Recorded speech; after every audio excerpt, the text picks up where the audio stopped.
From the headquarters of Ramsey Solutions, broadcasting from the Pods Moving and Storage Studios, it's the Ramsey Show, where we help people build wealth, do work that they love, and create actual amazing relationships. I'm your host, Dave Ramsey. My co-host today, Ramsey personality, the ever-popular Jade Warshaw, is with me. We'll be here answering your questions about your life and your money. Translation, we're going to talk about you right in front of you. Open phones at 888-825-5225. That's 888-825-5225. Giancarlo starts off this hour in Orlando. Hey, Giancarlo, how are you? Hi, how are you? Better than I deserve. What's up? Oh, my gosh. First of all, thank you again for taking the call. I've been listening to your show for about 2 weeks now, and it has been a life-changer for me. Wow. So here's my situation. I'm 37 years old. I make about $130K a year. I own 2 houses. One is a rental property, which I get about $1,500 of profit. And I have another mortgage, which I just got into a year ago when I moved to Orlando, and I paid $2,500 on it. I have a car payment of $600 a month, and I still owe $30,000 on it. I have solar panels that I bought in the first home for $40,000, and the interest is of 5%. And then I have a student loan debt, which is $30K. So just before you scream at me, also, I've always been, I've had bad habits with money. Thank God that I met a good woman. She helped me save. Right now we have about $30K in savings and $25K in 401K. So we were thinking about, because we're currently we're planning on moving back to New Jersey, and we were thinking about buying a house. But a third house? On what I've learned, Wait a minute. You're going to move. Based on what I've learned from your show, my gut feeling is now that I want to get out of debt. Yeah. So I want to know what the plans. Yeah. What's my best steps that I can take. Well, thank you for being a new listener. We're honored to have you here. We appreciate it. So you're thinking about moving to New Jersey and marrying this girl, I guess. Oh, we're married already. Oh, you're married already. Good. Okay.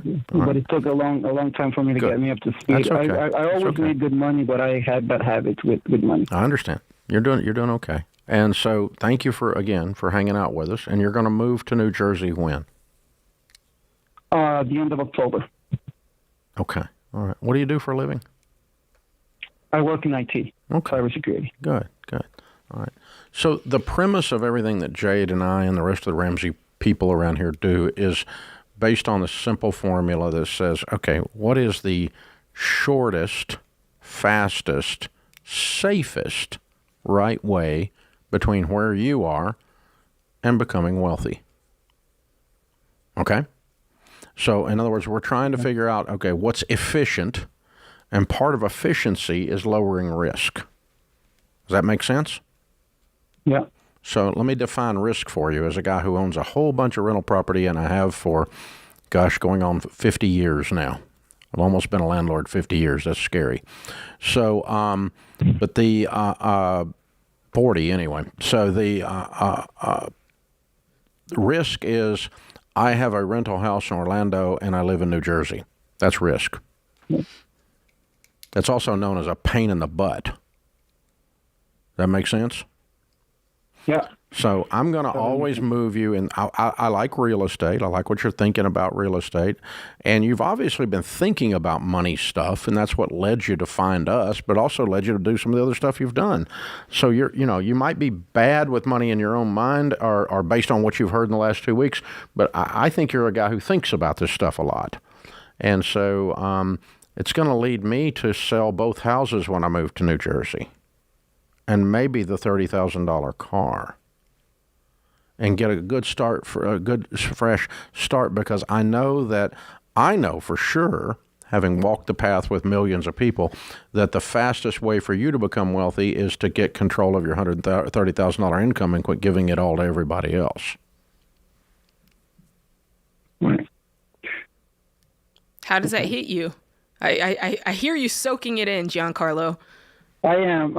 I'm thinking about it. So you're saying the best decision that I can make is sell both my houses and move back to New Jersey. Think about it. He's trying to get you to where you have peace. So if you already know that you want to get a house in New Jersey, let's clear the first two out. How much do you think that you would clear if you were to sell both of those homes?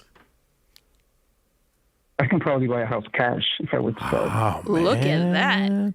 At your age, you own a cash house in New Jersey making $130. Come on. Plus, you didn't even tell me her income. What's her income? No, she's a stay-at-home mom. Okay, so $130,000 income, no house payment. Oh, we got rid of the car payment Yep, too. That's $600. And gosh, do you have any debt left when we do all that? I don't know if I mentioned before, my student debt is about $30,000. Okay, All right, but you've got that money. I mean, if you were to sell this car, you've got that in the bank. Sell the car you've got, get you a little something to get around in. That leaves you some money to clear out a good portion of the student loans. If not all of it. Mm-hmm. He's got 30,000 of those. Then you've got the solar panels. But solar panels could be covered in the sale of the house that are lien on the property. Okay, there you go. Think about that. That's amazing. And you don't have a house payment, you don't have a car payment, you're going to knock out those student loans in 2 seconds. And then what I want you to do is save your old house payment, save your old car payment, and save anything else you can squeeze out of your budget and pay cash for your next rental in about 4 years. Okay. And then, you know what? And then when you have a paid-for house and a paid-for rental and no debt at all, by the way, your income will go up during that 4 years too. Mm-hmm. And so during all of that time, then you're going to be sitting on $200,000 income in 5 years with no payments, and not to mention your rental income. And then the next one you pay cash for will come even quicker, and the next one will come even quicker. You know how I know that is because I did it. The first one's the hardest to pay cash for. But every time after that, it gives you more money to build. You get a snowball rolling in your favor now. The wheels are turning. The wheels are turning. The wheels are turning. You know, it's funny, Giancarlo, sometimes when we've made bad mistakes with money, it's like you do one thing and it triggers this domino effect of bad decisions. But conversely, if you start making the right decisions, you start doing the right things, it triggers that same domino effect of good things, paying off your debt, being able to do the things that you want to do. And so this is an exciting day, in my opinion. Yeah. So what we're really challenging you with is you need to come up with a philosophy of handling money that is going to cause you become wealthy with the least risk the fastest. And by the way, the fastest is with the least risk. Best way to get rich quick, get rich slow. That's the fastest way to get rich. And keep it. Yeah. Hang on. We're going to send you a copy of the book, The Total Money Makeover. It's helped 10 million people do this. This is The Ramsey Show.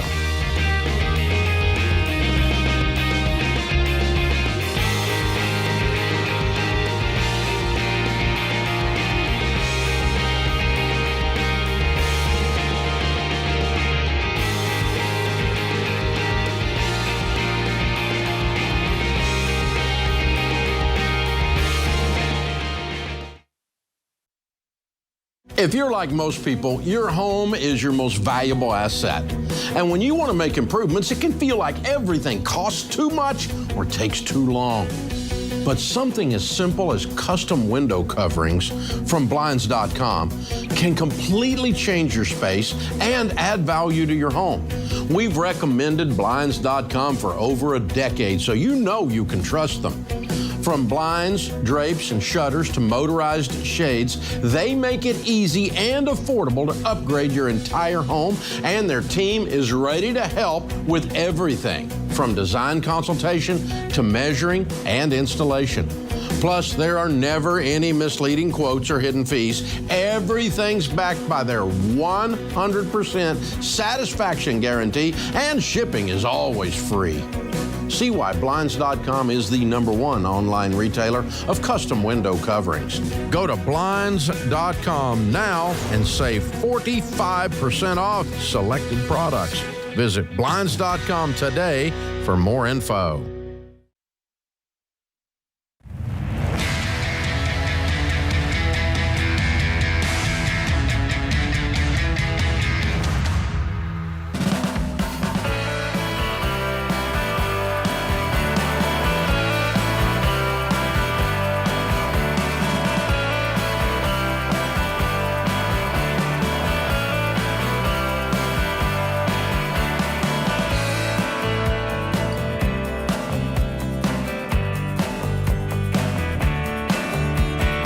Jade Washaw, Ramsey Personality, is my co-host today. Open phones at 888-825-5225. Today's question of the day is sponsored by Neighborly, your hub for home services.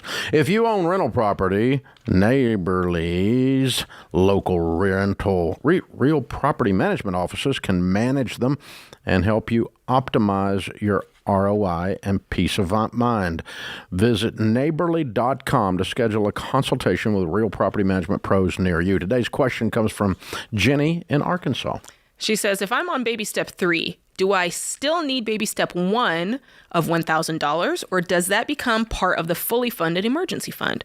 I assume it's one pot of money now, but I didn't know if I should still keep that separate. That's an interesting question. I mean, yeah, the $1,000 rolls into your 3 to 6 months of savings. Yeah, it disappears. It disappears. And all of that you're keeping ideally in an HYSA, like a high yield savings account. If you wanted to have a little bit of cash in your safe at home, I guess I'm not mad at that, but I'd keep it all in one spot. I personally, Dave, like to keep my money to where it's liquid, but I can't just easily get to it willy-nilly. So I'm not keeping it in my sock drawer. I'm not keeping it as part of my checking account. I want to put it somewhere where it's separate. It's over there. You need to think about it before you pull from it, because some people struggle with that. Your emergency fund does not need to have your ATM attached to it. Okay, that's right. And yes, because some of these HYSAs, they'll give you the option, Dave, to put a debit card with it. Mm-hmm. Just say no. Nope. Just say no, because trust me, I've learned the hard way. A couch Just say no. on sale is not an emergency. That's right. By definition. That's right. By definition. If you want to save up and buy a couch, that's fine. But by definition, a couch on sale or anything else you decide to impulse your little butt on is not an emergency. And so ATMing and debit carding away your emergency fund's a dumb idea. That's a different point than her question. Her question is the $1,000 rolls in. It's all one thing. Mm-hmm. Baby step 1 disappears when you get to 3. That's right. It rolls into 3. So I don't have a separate $1,000 other than I carry a redneck emergency fund in my front pocket. That's what I'm saying. If you have a little something. bills. I carry $100 bills there, but that's just... Dave, don't be telling folks you got hundreds in your pockets. Well, I got stuff in the other pocket that'll handle just it. checking. Just checking. I think we got it covered. We're all right. We're in good shape. Open phones at 888-825-5225. I don't want to mess with you, Dave. Tom is in New York City. Hey, Tom, how are you? I'm great. Thanks so much for taking the call. I really appreciate it. Sure. What's up? So here, I know you got a lot of callers to get to, so I'll cut to the point. So about a year ago, my mother needed a little bit of money to help purchase a home. So I took money against my 401k to lend her some money, $50,000, with the proviso being that when she sold another apartment, she would repay me. I've decided that since it's my mother, I changed my mind that I don't want the money back. I'm just gifting her that money. I still owe about $35,000 on my 401k loan. The question I have for you is, so at the time I took the loan, the bank interest rates that I was only earning about 1%, right? So I've got about $150,000 in cash, earning 5% in just a high yield savings account. So I could, of course, just pay off that 401k loan tomorrow if I wanted to. But here's the thing, I'm only paying the loan at 3.25%. And as you know, I'm actually paying myself back. I'm not paying any interest to a lending institution. So I'm trying to decide if it makes more sense to just keep paying it down and pay that $35,000 off.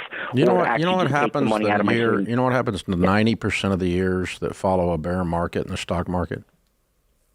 What, we have a recession? No, we have a bull market. Oh, there you go. Okay.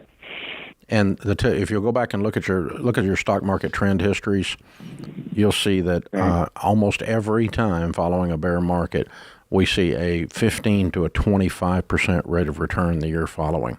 You're going to miss all of that because you're paying yourself 5% and you're trying to get fancy.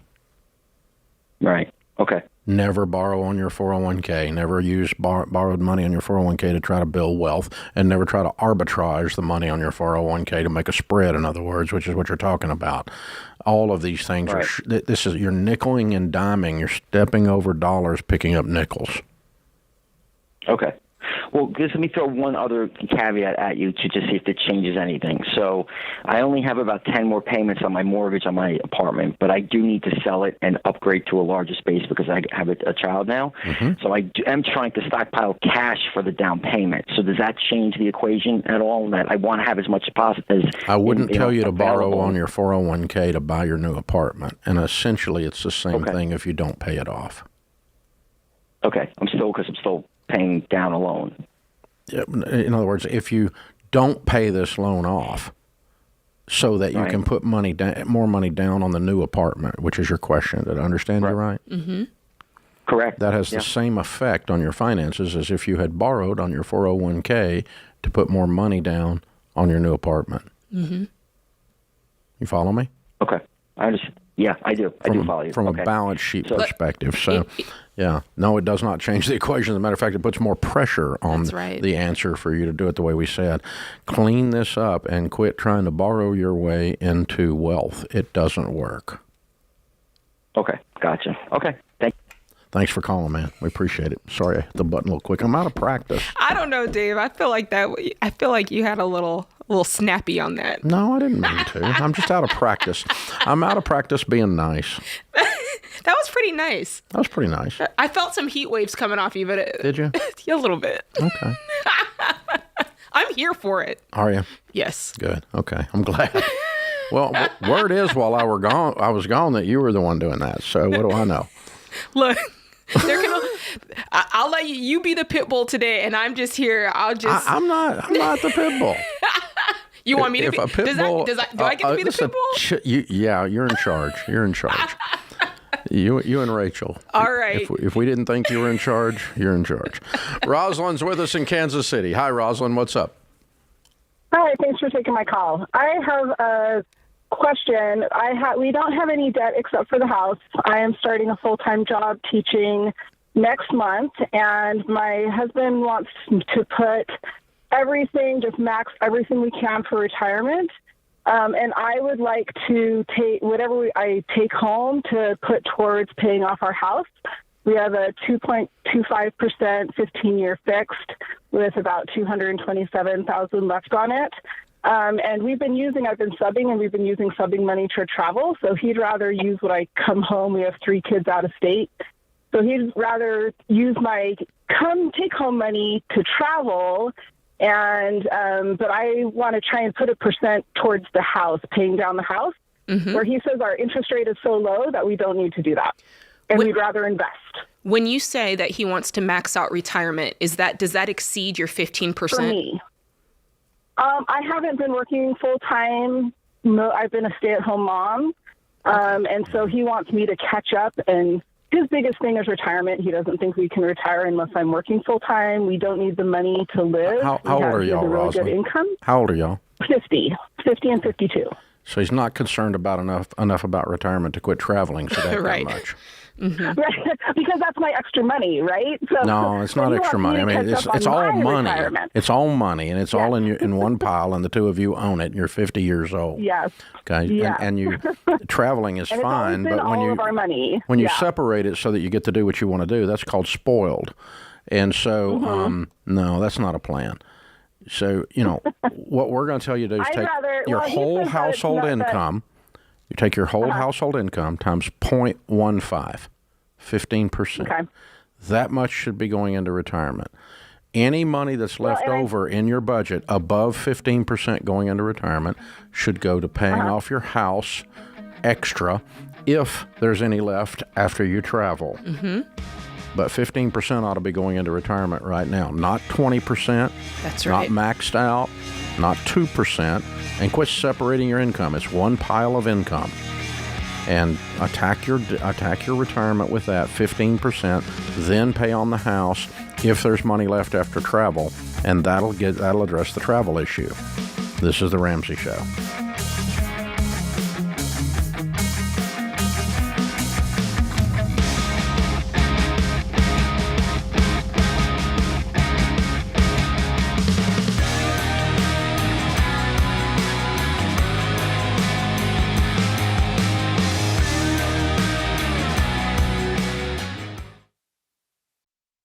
It's a competitive home buying market, but there's a way you can get an edge.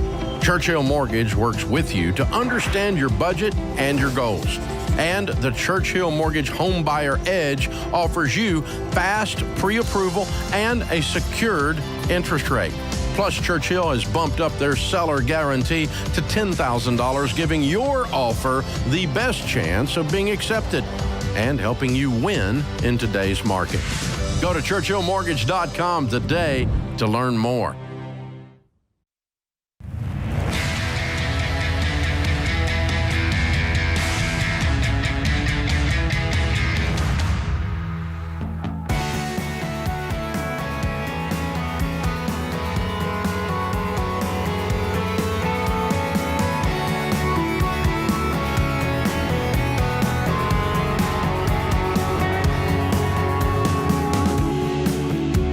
Jade Washaw, Ramsey Personality, is my co-host today. Thank you for joining us, America. We're so glad you're here. Open phones at 888-825-5225. Philip is with us in Pittsburgh. Hi, Philip. Welcome to the Ramsey Show. Hey, Dave. How you doing? Better than I deserve. What's up? Had a question. My wife and I have been on baby step 2 for a while. I only make about $50,000 to $55,000 a year. And I've been working at my dad's shop. He's been here for about 40 years or so, and he's been talking about wanting to retire in the next year or two, and was wondering if I wanted to take over, like buy it and take over. But I'm not 100% sure if that's the right move forward for me, or if I should consider something else. I've never really considered myself a business person. Never really had a dream of taking over. I just kind of worked here as a auto repair technician for most of my life. So I kind of hoping to get my income up a little more, and I didn't know if I should somehow figure out how to take over and run the shop, or if I should consider something else. Just wanted to get your advice on the situation. So it's an auto repair shop.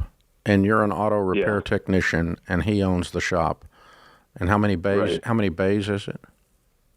So about 3 bay. And how many technicians?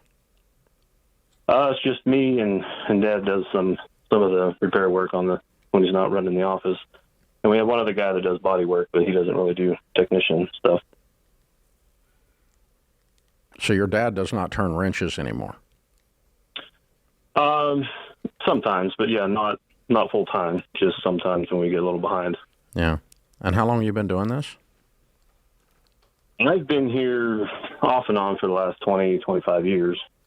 Just kind of grew up next to it and worked here as a kid growing up. Mm-hmm. Are you scared of it, or you don't want to do it? I'm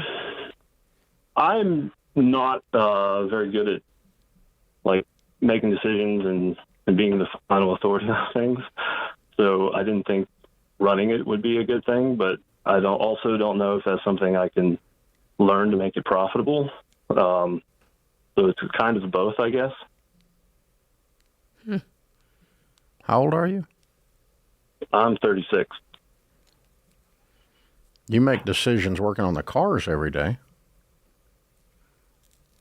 Yeah, but I just kind of check them over and see what's wrong and let him call the customer and decide what they want to do with it. So if you were to take this business on, would you kind of do the way your dad does, where you're just doing the administrative part, or would you try to juggle both and do that while you're also working on vehicles? Well, I'm not sure. I enjoy the working on the cars. Yeah, I can tell. So if I went into the... You have any idea what kind of profit he's making? Not for sure. We've never really talked about specific numbers or anything, so I don't really know. Okay. I know we're really busy and have lots of cars here, but where's the numbers, I don't know. So you're not, even if you wanted to buy the business, you're not sure what it would take or what the deal would look like. Right. How old's your dad? He's 68. All right. Okay, so well, let's run a couple of scenarios down. It doesn't sound like you want to run this business. Nothing in this conversation screams Philip owns and runs a business. Nothing here. You don't want to. You don't feel up to it. It intimidates you. The idea of having to do what he does every day sounds like hell to you. Yeah. Okay. So you don't want to run this business, sir. I mean, I'm just saying back to you what you said. I agree. I don't think it doesn't make sense based off of what you've said to possibly earn a little bit more and take on responsibilities that you don't want. Yeah, I just... Now, have you got certifications? I don't, mainly because I grew up working here, so, I never needed them. Mm-hmm. Because he's either going to sell this or close it if you don't buy it. Right. He's 68. And there's an end to this. Right. You're not going to be doing what you do in that bay exactly the way you do it 10 years from today. Zero chance. Yeah, I know.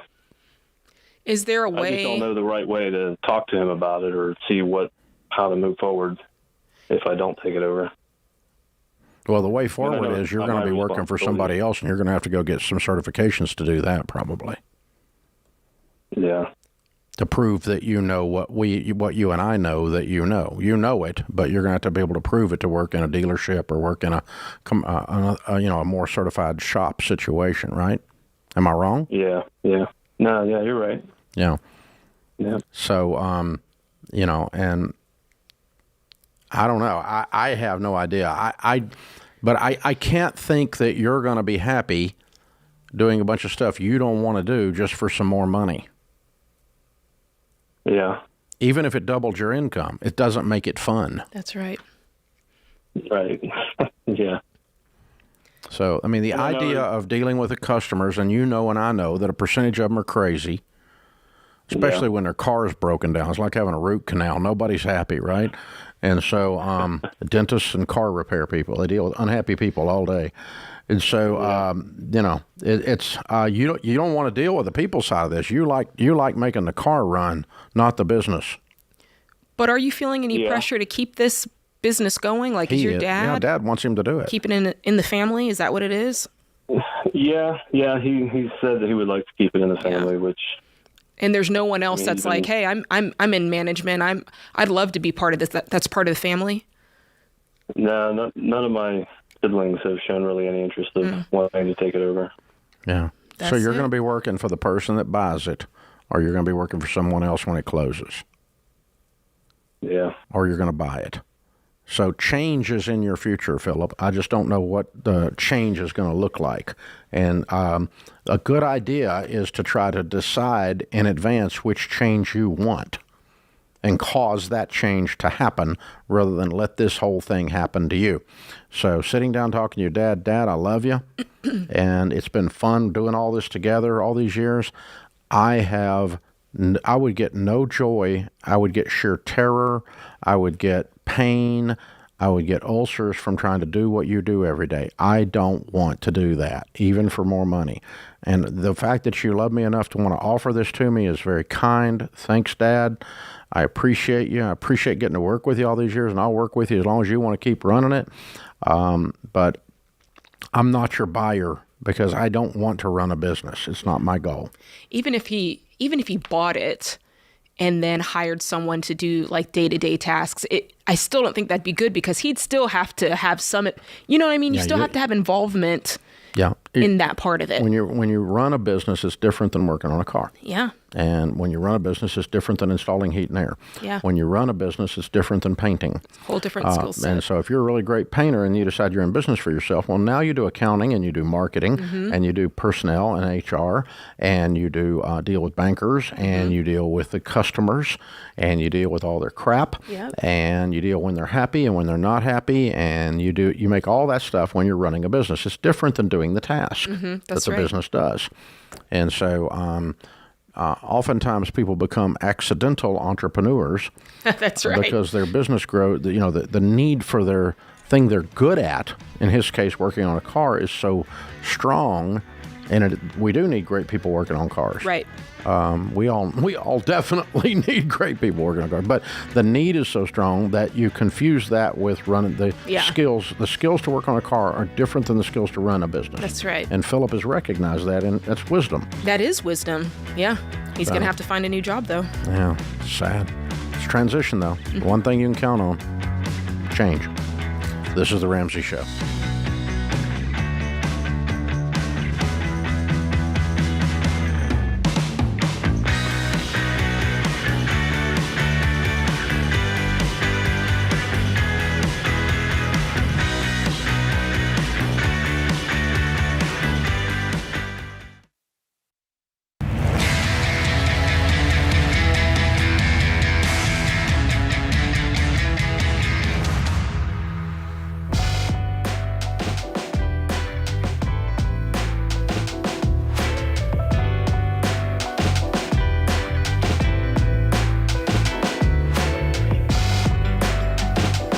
Jade Warshaw, Ramsey Personality, is my co-host today. Thank you for joining us, America. Open phones at 888-825-5225. Cody is with us in Dallas. Hi, Cody. Welcome to the Ramsey Show. Hey, Dave. How are you? Better than I deserve. What's up? Hey, so my wife and I, we started the baby steps here just a couple of weeks ago, and we're on baby step 2. We got our $1,000 saved. Mm-hmm. But now we're the only debt outside of our house that we have are our 2 cars. Mm-hmm. And so one car is worth $24,000 and the other car is worth $16,000. Mm-hmm. And so we are looking to get rid of the car that's worth $24,000. And so I've kind of shopped around just to see what people would offer and everything. And some dealers are coming back, saying that they'll give us, $18,000 to $19,000 for it. Mm-hmm. But I also looked on Edmunds and Kelly Blue Book to see what it would sell for privately. Mm-hmm. And that's saying it would sell around $24,000. So it would basically break even. So you owe 24 on it. Yes, sir. Who do you owe the money to? It is a bank, Huntington Bank or something like that. Oh, is it a local bank? No, sir. Okay. It's one of those national online banks. Gotcha. Okay. Well, I would. So, I'm sorry. Go ahead and say what you were going to say. Finish your. Oh, I was just going to say. So, how do you sell the car privately if you still owe on it? The obvious. Well, I think Texas is a title state, and the bank is holding your title. Does that sound right? Yes, sir. Okay. And in order for them to release the title, they need $24,000. So Tennessee is the same way. So when I sell a car, if I sold a car with debt here or bought a car with debt here, as an example, from an individual, I would get a bill of sale from them, the keys to the car, and the car. Mm-hmm. I would give them the check for the car. They would send the check to the bank and pay the loan off. The bank would send the title to them, and then they would bring me the title. That might take a few weeks. Mm-hmm. And so notify Huntington Bank and find out how long it's going to take to get your title from payoff. Okay. And then, so whenever I do find a seller for it or something. A buyer. Or a buyer, that's right, my bad. Basically just kind of be upfront with them about that, saying, hey, I still, owe on this car. Yeah, I got to get the title, and the way I get the title is I pay the loan off. The way I pay the loan off is you pay me, and you get a bill of sale, and you get the car. So, and that's done all the time. There's nothing sketchy about that at all. I've bought cars from people that way that it took me a while to get the title from them. I bought an old Jeep not long ago, and took a little while to get the title on the thing. And because the guy had to go down to the bank. I mean, in the old days, the bank was in your neighborhood, and you'd both go down to the bank, and they'd pull the title out of the file and put it on the table right in front of both of you, and you do the transfer all at once, right? But nowadays, the bank is freaking online in some, other end of the country or something, and it may take. It sounds like this is a bank that does a lot of auto dealer lending. Maybe even subprime lending, and so they got probably a bunch of titles. It's probably going to take them a little while. So I would talk to them about how cumbersome the process is so you can be upfront with your buyer. Some buyers will get nervous and not want to do this. Okay. But for $6,000, Come on. I'm going to the trouble. Oh yeah, absolutely. That's exactly what we're wanting to do. Yeah. So there's no way that we want to pay that $6,000 if we don't have to. So. Yeah, well, you don't have to. Not because of this, anyway. Now, what kind of car is it? So it is a 2021 Chevy Malibu. Okay, that car will sell. Yeah, that car will Cool. sell. You can sell that car. It's not, it's Cool. not some kind of weird thing or something. I mean, that's what I was asking about. Now, Dave, you said in a title state, that's the way you would do it. That's the only way I know to do it. Is there another way? I don't know. I mean, there are other situations where the title is done differently. Okay. And I don't know how to process it there because I've never done one. Okay. But I actually did buy a car in Texas, come to think of it, a long time ago. And had it brought to Tennessee in the same situation. Okay. The guy was in financial trouble, and I bought his car Look at that. long time ago, and in another life. But yeah, that's exactly. But I think that's the way it happens in almost all states. Okay, but 'cause- I think there might, I always leave room for stuff I don't know, which is like California. Yeah. Everything I don't know is in California. So Heather is in Honolulu, and I don't know anything there either. Hi, Heather. How are you? Hey, Dave. Hi, Jade. How you guys doing? Good. I'm good. How can we help? Okay, I wrote some things down. So I'm taking a $4,000 pay cut. We made our HELOC larger to consolidate everything to compensate for the HELOC. And then I started obsessively listening to the show. My question is, we have equity in our home, and we're thinking about selling our house, moving into a house that my husband and brother-in-law have inherited that just sits there. It's closer to town and work and school. Are we doing the right thing by selling our house that we have now? We have 2 empty bedrooms because I have 5 kids, but 3 of them are older and don't live with us anymore. Why don't you sell the house that they own together? I'm sorry, what was that? Why don't you sell the house they own together? And take... There is another house on the property, so it's 2 houses on the property, and his aunt lives in the other house. So we can't sell it until she either passes or moves out. Relationally, you can't. Do you own that? You own the other house too. You own the other house too. Correct, but she could stay there for about who knows how long. It's up on a hill, so they think that when she can't make the stairs anymore, she'll move out because she owns her house. She rents out her house and lives in that house for free because both houses were in a trust to my brother or my husband and brother-in-law. So that would be definitely ideal. Sell that house. One more time, the aunt. The only hold she has on this whole situation is relationally, not legally, correct? No, legally in the trust, she's allowed to reside there until she. Oh, she's got a life estate. Yes. Oh, okay. Interesting. Yeah, that does cloud the title. Okay. So we kind of have to wait. Yeah, no, you don't kind of. You do. Yeah, we do. But the other house just sits there, so we can move into the other house that's paid for free, and we basically skip the steps and just start saving money. Why'd you take a pay cut? I took a different job within we both work for the government, and I took a different position so that we were mandated 6 days a week, and so now I'll be 5 days a week. Did I hear you say at the beginning of the call that you had a HELOC and you rolled some other debt into it? That is correct. Yes. Here's my, and I know there's not a way around it with the property situation, but my issue here is you keep trying to find ways out of your debt that does not involve actually paying your debt. And I don't really want that behavior to continue. Does that make sense? And you have this. You had this convenient option, we could just move over here. And, I'm not definitely talked about that and feeling this way. Yeah. I'm not talking you out of, if you want to move and there's a house there and it's free but something's got to change behaviorally or else you're just going to keep doing this. Okay. What's your household income? Well, we were over. No. Now it is what? $240. Okay, and how much debt do you have? Just the HELOC is now $400, and that's everything. So $186 was the actually, because you take out a jumbo loan in Hawaii when we bought our house. Uh-huh. So 186 was the actual from still the house. 78 is student loans, my daughter's and mine. 50,000 was solar, and then home improvements, and like 10 was consumer debt. But all of that's now $400. Yes. Correct.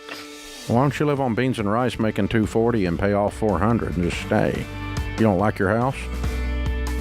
I think you're moving to a trashy house. It's a quick fix, Dave. Just looking for a quick fix. I think you guys need to get on some beans and rice. You make $250,000 a year and you're broke. You spend like you're in Congress. So, yeah, you really need to get your budget dialed down and get this debt paid off. That's what I would do. Take you about 3 years of living on nothing to do it. And that's what I would do, and keep your house. This is The Ramsey Show. Hey, what's up, guys? It's Jade. If you love the show and want a deeper dive on your money journey, we have a weekly newsletter that gives you trending and helpful articles and tips on following the Ramsey way. Just go to RamseySolutions.com today to sign up for our newsletter. Again, that's RamseySolutions.com to sign up for our weekly newsletter.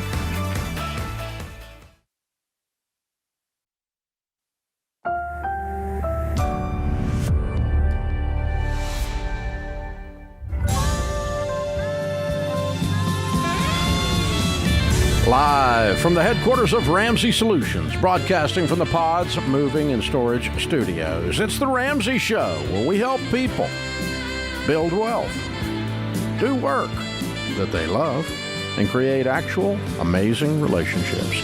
Open phones this hour. Jade Washaw, Ramsey Personality, is my co-host. Open phones at 888-825-5225. Lynn in Greensboro, North Carolina starts us out. Hi, Lynn. How are you? I'm good. How you doing? Better than I deserve. What's up? Okay, so I recently got a divorce, and I went with a lump sum settle out because he was going to refuse alimony, and the divorce was going to be far off because still COVID behind. So I chose to take a lump sum to take care of my children right now. We have joint custody until my son graduates, my oldest, and he'll graduate this coming school year, and then I'll have full custody of my youngest. With this lump sum, even though the court cases says that he has to pay 50% because we have joint custody of all activities, school, supplies, all of that, he just chose not to. So of this lump sum, my question is how much of it should I set aside to take care of the part he's supposed to take care of, so I am not behind, So I don't. You have this. You said this school year. Yeah, this school year. Like he'll graduate next May. This, I mean, in 1 year from now, and then after that, any obligations he would have would end. For that child. I still have one more child. Oh, he's supposed to pay 50% of the other one, too. Mm-hmm. Right. For both kids, he has to pay 50% of them, but he's refusing. So I wanted to pay. I'm sorry. He does not have the option to refuse. Right. I know. But to go back to court, it's thousands of dollars, and then it'll be after he's gone, anyways. And it's 1 year, and no, it's not 1 year. How old's the youngest? 14. Yeah, you got time. You need to get that money. Oh, I know. Well, I mean, I did get a lump sum, so. Yeah, but you said he should be paying 50% of the other kids' charges as well. How much is the lump sum? Lump sum is $150. Are you earning an income, and what is it? I earn $36,000. If I were you, I would hold him accountable for that 50% that he's supposed to pay, because you could use all the money that you can get. You know what I'm saying? Yeah. Right. Okay. You didn't get $1.5 million. You got $150. You got $150. I know it's not a lot, but I was going to pay a huge chunk because I would like to get the house paid off before my youngest graduates. So my plan was to put a chunk of it towards that, but I wanted to make sure I had enough money to cover. How are you and the two kids going to eat on $30K in Greensboro, North Carolina? You doing that okay? Yes. Okay. So I bought a house and my mother passed away, so I got a settlement from there, and that paid for most of my house, or portion of my house, 40% of it. So I was going to try and get it paid down. The settlement is monthly? No, the settlement was a lump sum. Oh, so that put a big chunk down on the house. Okay, one more time. Well, You currently have a house payment of how much? My house payment's $1,000. And you make $30,000, and so your take-home pay is $2,000. So your house payment's 50% of your take-home pay, and you have 2 kids. How are you planning to eat? That budget does not work. Right. Right. So I also get child support. Not a lot. It's like $400 a month. So that's like our food money, and like even with my budget. So we want to get you to the point where you're not scraping by like this. 33% of my paycheck. Yeah. Yeah, right. So my other thought is to, like, we have rotation. Like I have them 3 days. He has them 3 days. Is getting a part-time job that when I don't have the kids, that I work those 3 days. I love and that. Like a rotation.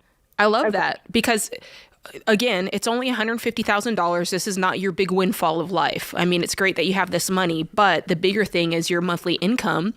You know, I love the idea of being able to put this chunk of money towards wherever you're at in the baby steps. But at the end of the day, you also want to make sure your monthly income is all right as well, right? Is the home the only debt you have? Yes. Okay, great. That's excellent. What do you owe on it? I owe $143. So you could pay it off today. It wouldn't leave me with any kind of emergency fund. I got that. It'd leave you $7,000. Yeah. It'd leave you $7,000. I did the math. Yeah. Okay. So. Right. So go ahead. Yeah, and then that shows us right there the fact that just made your stomach jump up in your throat tells us you can't make it on what you make right now, and you can't make it on what you make right now. That's what you're telling me. So, well, it makes me nervous. Yeah. Yeah. Well, it's not a whole lot. Yeah. You should. Yes. Yeah, I think you're going to burn through this 150 is what I'm trying to keep you from doing. Supplementing your life because your income's not high enough to feed your kids and you with a $1,000 house payment. That's what's scaring me here. And throwing a little bit at the house doesn't solve it because the house payment's still sitting there looking at you. So I'd love for you to be able to work the baby steps too, but I think we've got to get your house. In order for you to work the baby steps, your household monthly income has to be enough to support you and the 2 kids. And that may include him paying the 50% that he needs to be paying legally. Mm-hmm. And so, yeah, I think he needs to be on notice that your attorney's going to regularly be dragging his butt into court if he's not regularly paying what he's supposed to pay. That's called fatherhood. Hasn't got anything to do with him being pissed at you. I know. That's fatherhood. So that's him doing that's why the law is there. It's not there to give you retribution. Right. It's there for the kids. And so, oh my gosh. So here's what you need, Lynn. What we would like for you to do for your sake is to get your monthly income be larger than your monthly needs. Then we can talk about what to do with the 150, and then we can worry about whether you need to fund the other 50% of expenses that he's not willing to do without, and you're tired of fighting with this goober. And the key is not piddling away this 150. Yeah. I'd love for you to put this somewhere under lock and key for a minute and get yourself a, whatever you said, a full-time job or a part-time job on the other days, whatever you've got to do to get your income. Yeah, a different full-time job, whatever you've got to do to get your income up. Because if you are not careful, this will nickel and dime its way to nothing. Yeah. So basically, the federal poverty level, a single lady with 2 kids with a $30,000 household income is very close to what we call poverty. And a $1,000 house payment ensures that you're there. So that's what we're worried about for you. Hang on, I'm going to send you a copy of Total Money Makeover and help you work through this. I'm scared for you. You've got to get your income balanced with your expenses before you start making these other decisions. This is The Ramsey Show.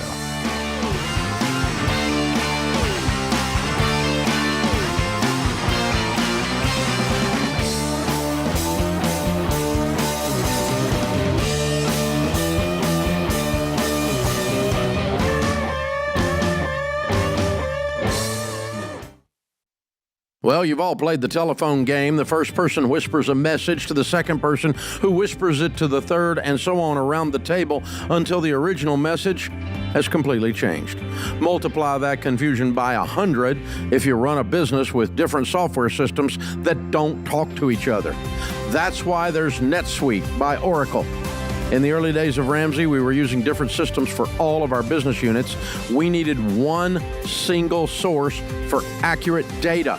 NetSuite was the software we used to optimize and take us to the next level.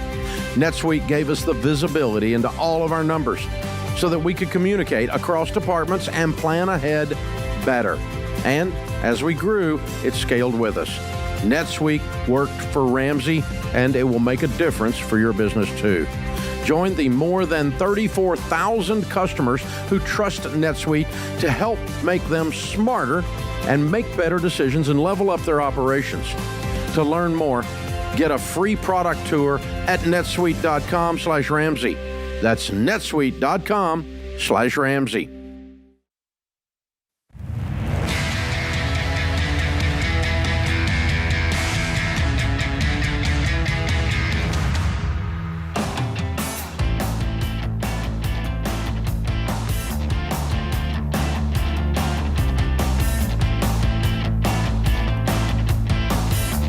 Jade Walshaw, Ramsey Personality, is my co-host today. I'm your host, Dave Ramsey. Thank you for being with us. Open phones at 888-825-5225. Doug is in Anaheim, California. Hi, Doug. Welcome to the Ramsey Show. Hi. Thank you for taking my call. Sure. How can we help? I'd like to give you a little background, and then my specific question is about my two daughters and them inheriting my wife and I's estate. Okay. I'm a trustee or successor trustee for a young lady who's 37 years old, and at age 40, she's gonna get her inheritance, which is going to be, well, right now it's $2.4 million. And my concern was, is she prepared to be a millionaire at 40? Not, when she inherits this, this is from her father, and it meant a lot to him, and how I could go about assuring that she could honor that legacy. So I started listening to your show about 6 months ago, and I kept thinking, well, there's got to be something here. So I called your solutions place and office and talked to a gentleman named Irwin. I believe he's a financial specialist, and he came up with a plan that I thought I really liked, and that would be, she's going to get on the Financial Peace University, and in addition to that, I'm going to have a financial coach with her for a period of time to kind of walk her through this, so she can establish how to control money and not look at every little thing is, I can afford this type of deal. Mm-hmm. So that was the approach I'm going to take with her. Mm-hmm. I think you would agree with that. Yes, excellent advice. Okay, now when it comes to my daughters, they're very different people, and I don't stick my nose in their finances. One of them seems to be a pretty good saver, and the other one, I don't know. The wild card is they both have husbands, and I'm not sure, How old are your daughters, Doug? One of them is 38, and the other one is 36. And what did you do for a living, or do you do for a living? Well, I did. I retired I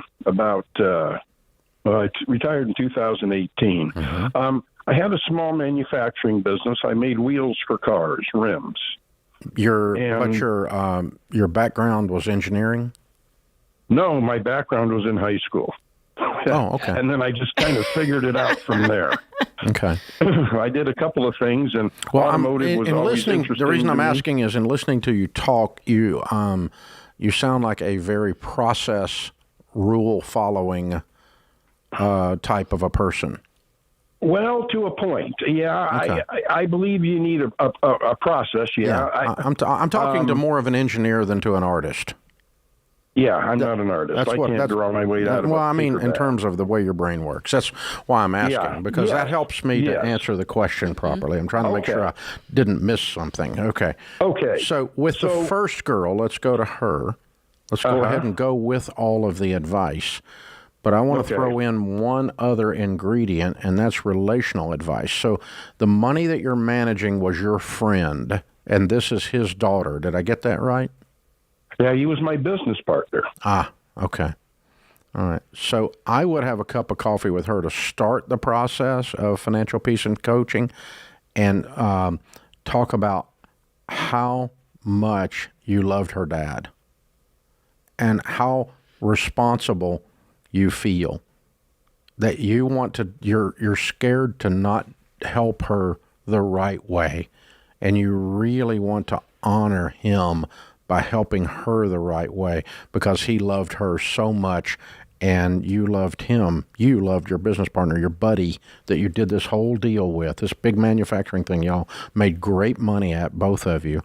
And, you know, you really liked each other, and you want to, you consider her like a daughter, and to honor his memory as his friend, you are really super concerned that you do this right. And I'm a little bit scared about it because I don't want to mess it up because of my love for him and how much I know he loved you. And so this is the best I can do. This is how I think you would do it. And if he were here, I think it's what he would tell you to do. Mm-hmm. And I think you need to kind of put that love piece in there with all of the tactical steps that you were given. And I think that's also a good way to approach your daughters then as well. And so the way we told our kids is this: we believe, and we're sure we're right, that that money doesn't make you well. Money doesn't make you good. Money doesn't make you bad, and money doesn't make you sick. It exposes where you're sick, weak, and where you're strong and good. Money magnifies you. And so if you have a daughter that is doing drugs and you give her money, you will kill her. She'll do so much drugs, she'll be in a ditch. If you have a daughter who's overspending and out of control, and because you don't feel like you're worthy to interfere in her business, you give her $2 million, you're going to screw up her life.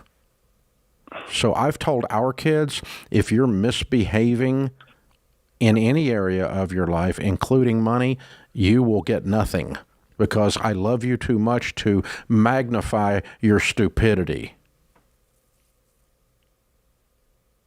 Okay. So that's the kind of conversation I'm going to have is there's a whole bunch of money on the table, and I'm not trying to buy your love, and I'm not trying to buy anything. I'm trying to keep from hurting you because I love you. And if you have weaknesses that are greater than your strengths, the money will not be a blessing, it will be a curse. And I love you too much to curse you as your dad. And so I will not leave this to you because I don't want to hurt you. Okay. As far as that first conversation, I had that with my business partner's daughter, and it was very similar to what you had said. Oh, good. Because I do care for her. She is one of my other daughters, and I care deeply about her. I've known her for 25 years, and so on and so forth. How'd she receive it? Very, very well. She's going to enroll in one of the classes that the financial coach that we're going to use is going to be teaching. Cool. Because she thought that the person that came to her was not preaching at her, but instead cared deeply for her. Yeah. And that's what we do with your daughters, too. The trick is with grown kids, if there's such a thing. I don't know what grown kids is, kind of an oxymoron, but with your children who are grown, your offspring that are grown, is to not use your dad voice anymore. Yeah. Yeah. It's very hard, too. I have to practice it regularly. I struggle with it because I'm freaking Dave Ramsey. You ought to listen to me. I mean, come on, you know? But no, it doesn't work that way. Doesn't work that way. I have to, the only option I have with anything with all of my children are grown in their 30s is persuasion. And that persuasion starts in love. Okay, well, I thought I would have a similar conversation with my daughters and offer them the same opportunity that I'm offering my partner's daughter. Yep. And their response to that dictates how involved they're going to be in the inheritance. Mm-hmm. Exactly, and how involved I will be in their financial life as far as knowledge. True that. Yeah, you're not trying to be a control freak. You're trying to keep from harming them. That's right. And the one twist that I had done a little differently I'm not filthy rich, but my estate's worth About $14 million. That's pretty rich. And my wife That's enough and I to screw up give, somebody's life. Mm-hmm. Well, yeah. We intend to give away about 40% of that to, I'll call it worthy causes. Mm-hmm. And then the balance we'll decide with our kids. If everything went perfect, we would leave them a lump sum. Yeah. The thing I was thinking about, though, if it didn't go so well, I might leave them a monthly stipend from the trust, and then when they pass away, that will go ahead and go to worthy causes as well. You can do that. There's nothing wrong. I mean, the trick is don't leave them enough to ruin their life if they are messed up, because money doesn't make you well. It exposes where you're strong, and it exposes where you're weak. And just like it's done for you, it's exposed that you're a good man. The fact that you got $14 million and you're having these loving, kind, wise conversations, it's exposed that in you. And, it does that. And you can't keep it from doing that. This is The Ramsey Show.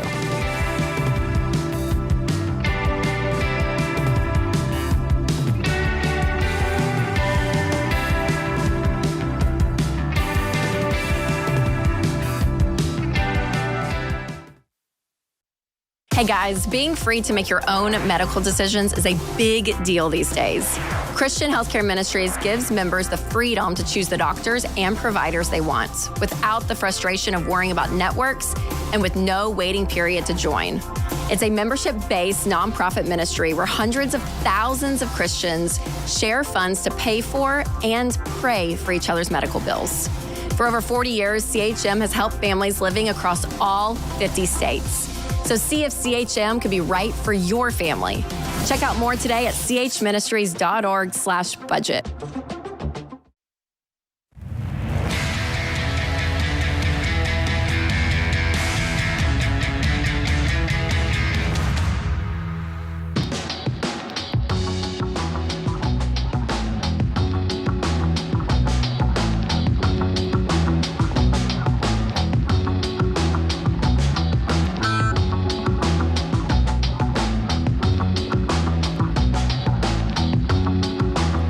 Jade Washaw, Ramsey Personality, is my co-host. Open phones at 888-825-5225. Audrey's with us in Plymouth, New Hampshire. Hi, Audrey. How are you? I'm doing great. It's such an honor to speak with you both. You too. So my question is, are we in a place to be intentional or intense? And this is kind of coming to a deeper question of if we should go through the hassle of selling our truck. Let's hear more. All right. So I've had a ton of life changes in the past 4 years, which is when I met my now husband. We got married 2 years ago. We moved from Delaware to New Hampshire. In that process, we've been on one income between changing jobs for the past year. Okay. And we have a daughter who there's been some complications with establishing custody with her father. Okay. How much is the truck worth? It is worth about, 28. I think we could sell it for sure. Private sell 22. What do you owe on it? So here's the kicker. It's $10,000 that we owe to my in-laws. Okay. It was my father-in-law's truck. And so it's worth 28. You owe 10. What's your other car worth? Our other car is paid off. And what's it worth? It's probably worth 22. 22. Okay. And so what's your household income now? So currently our income has been about $50K. And is it getting ready to change? Yeah, it's going to go to like 115. When does that happen? I'm a school teacher, so in August. Okay, so your income is $115 and you owe $60,000 on vehicles, okay? So a general rule of thumb that's good to think about is cars go down in value very rapidly. As a matter of fact, they're the largest thing we buy that goes down in value, all of us, okay? And so we lose more money on cars than just about anything else we do. And so if you want to become wealthy, you need to try to avoid losing money as much as possible. So we tell folks not to have vehicles, things with motors, wheels, anything that falls under the vehicle heading, added up all together, because they all go down in value, to be more than half your annual income. Yours is right at half your annual income. It's on the bubble. So if you want to accelerate the process of getting out of debt and building wealth, yeah, you would move down in car. But is it necessary for you to survive? No, you probably can sweat your way through it if you love the vehicle. Is there any way, the second car that's paid off, is there any way you could sell it? You said it's worth $22K. Could you give 10 to your parents for car one and then buy another vehicle for $10,000? Well, you could go the other way, too. You could sell this one and buy a car with the difference, because they only owe 10 on it.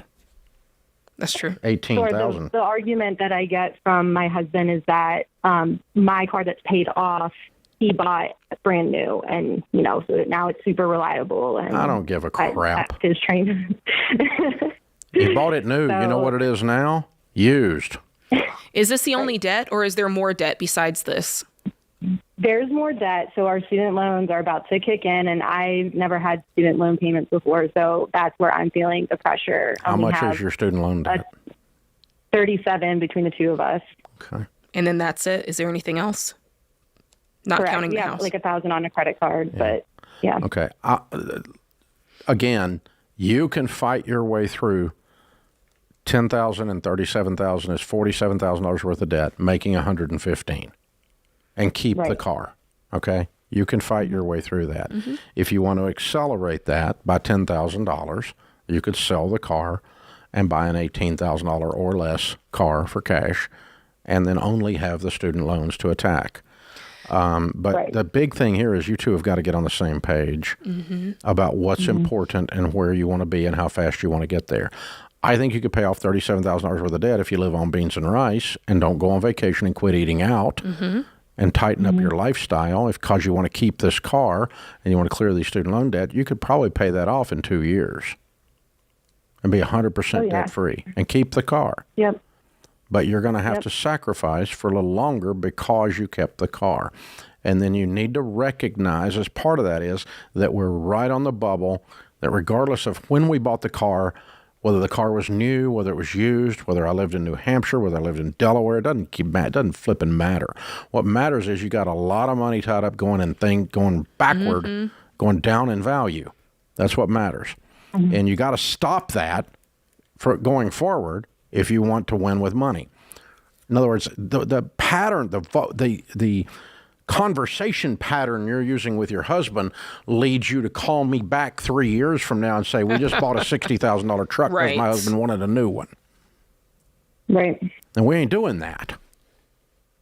That's stupid. Is he fully on board with this? No, he's not.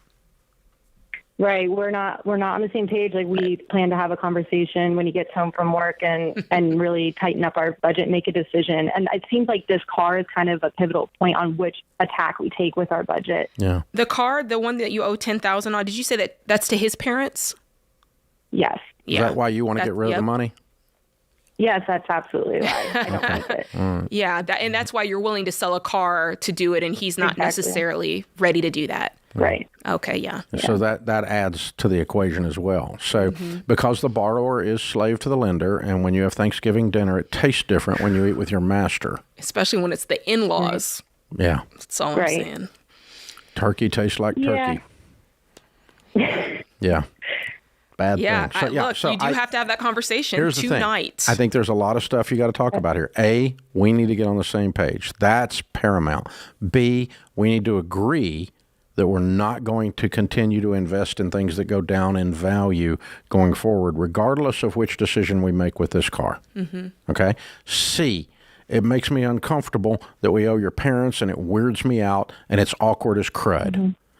D, D, we can fight through this together, but if we do that, there's going to be required, both of us, a deep sacrifice in lifestyle because we have $47,000 in consumer debt standing between us and the ability to build wealth. So there's really 4 things going on here that you all need to address. The first of which, and most important, is that you two are together and unified at the end of the conversation, because no one wins with money dragging the other spouse along. Right. And so I don't care if you keep the truck financially. I don't care if you keep it relationally with your in-laws. You'll get through it. It's only going to be 2 years max, and it'll probably be one of the first things you pay off anyway. So it's okay. I think it was a truck. Wasn't it a truck? Yeah. Okay. And Yep. but for your sake, 5 years from today, I really care that you're on the same page and you're not. You're talking circles around each other about a bunch of symptoms rather than the problems. True that. Although I will say, Dave, I weigh more into that in-law situation. I'd be trying to get at it, hightail it out of that lickety split. I get you. If I were you, if I were in your shoes, if I could get unified, I would sell it. Me too. But if I have to keep it and work through to get agreement on everything else, That's true. I'll deal with it. Yeah. But there's a lot of reasons to get rid of this car. A lot of reasons. And the in-law pressures, the awkwardness of that, the car is right on the bubble. It's a lot of vehicle. You guys don't have that kind of income. You're not making $300,000. You're making $115,000. Yeah. And so, there's a lot of reason to do this. But, that's the list of priorities. First, get on the same page. Second, agree we're not going to invest, period. That's a non-negotiable in things that go down in value, cars. Yep. That are more than half our annual income going forward. We're not, regardless of the rationalization, because people can rationalize their butts off on a car more than anything else. See, he needs to acknowledge that this is awkward to owe his parents money. He needs to acknowledge that. He needs to feel that from you in your marriage. That's really good. And then D, are we willing to sacrifice to keep it and get the student loan and this paid off? That's right. And then make the decision and be all in, both of you. Break the huddle, go. This is The Ramsey Show.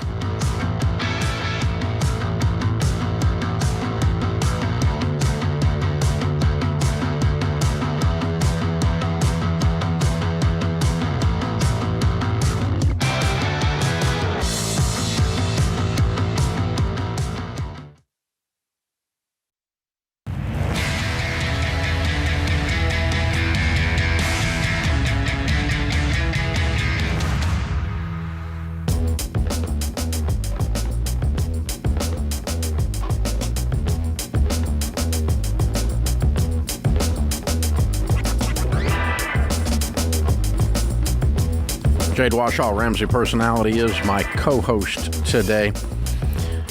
Jade, it bears repeating because it was something that I'm just babbling. All right, so I grew up in this financial world, in the academic side and in the professional financial side.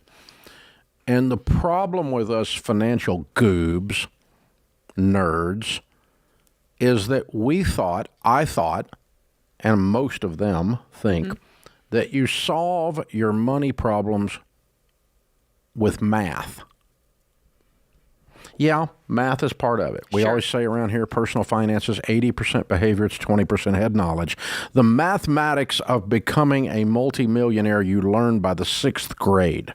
Right. There is no calculus involved, no trigonometry involved. The Pythagorean theorem is not involved. Thank God. Okay? There's no geometry involved. There is, it is multiplication, addition. Division. That's it. Some subtraction occasionally. But yeah, I mean, that's the mathematics of wealth building. So it really isn't math. If we were doing math, you wouldn't ever go take out a credit card and run up 18 or 20% debt, because that's just freaking mathematical insanity. That's right. No sane human would do that and say, I did that for mathematical reasons. That's complete BS. So this is not a math problem. It's a behavior problem. And that was really hard for me in the early days of doing what I do today, 30 years ago. Because I'm a math guy. I'm always trying to fix it with the math.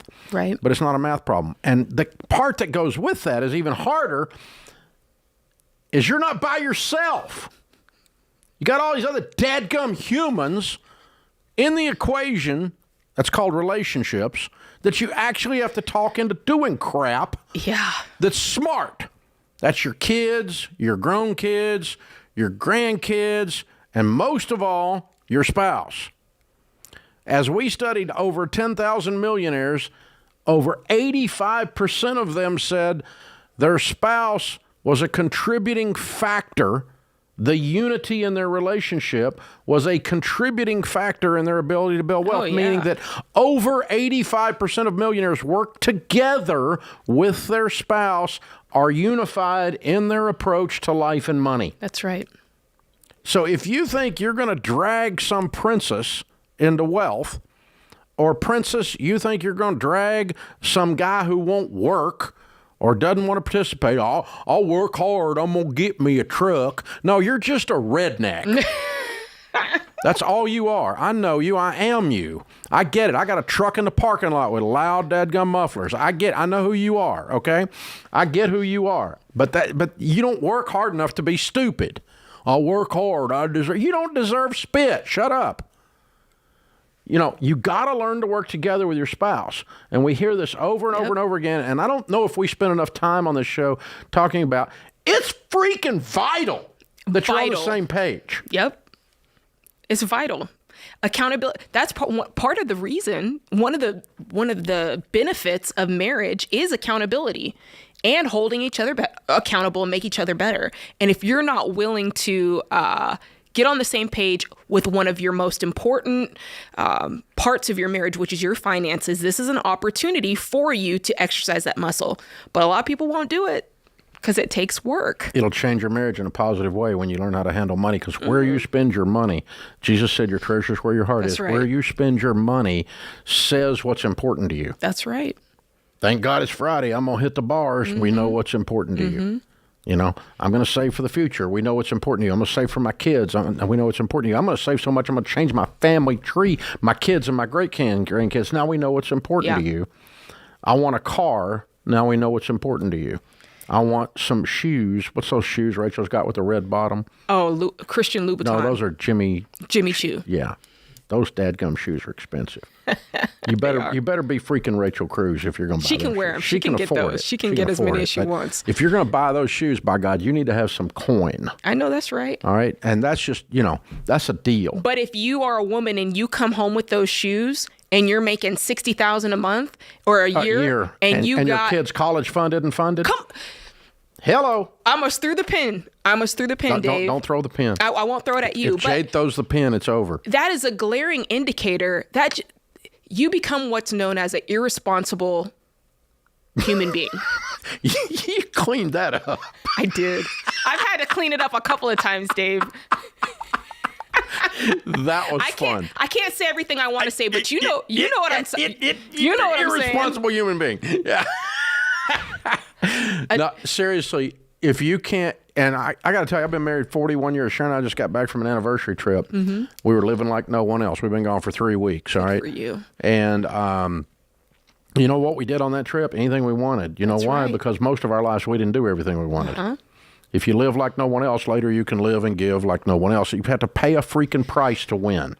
No one wins accidentally. And part of the price is sometimes my wife is right.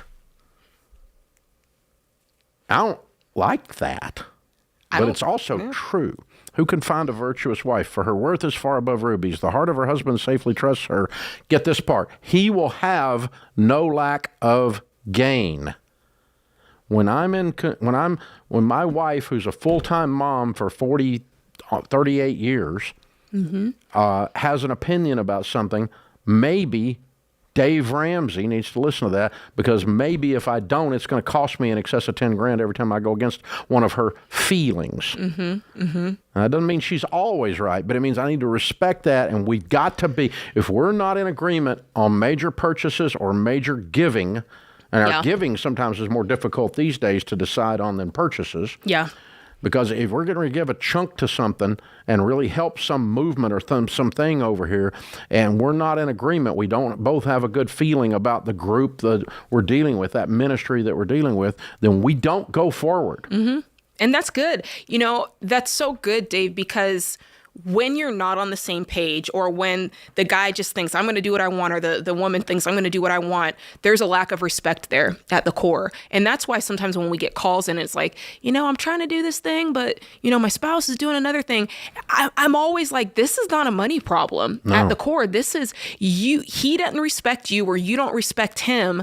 And that is a bigger problem, because at the end of the day, you need to be able to have these conversations and feel like that person's listening to you, feel like they're respecting what you're saying, feel like they care enough about what you're saying to enact some sort of change, whether it's something that you're compromising on or them fully coming over to your side or vice versa. But when that's not there, y'all got troubles. And it's not money trouble. That's right. It's gonna come up again and again and again, and you're gonna struggle with your money. That's right. Because opposites do attract. That nerd will attract that free spirit. That person who loves to save will attract that person who loves to spend.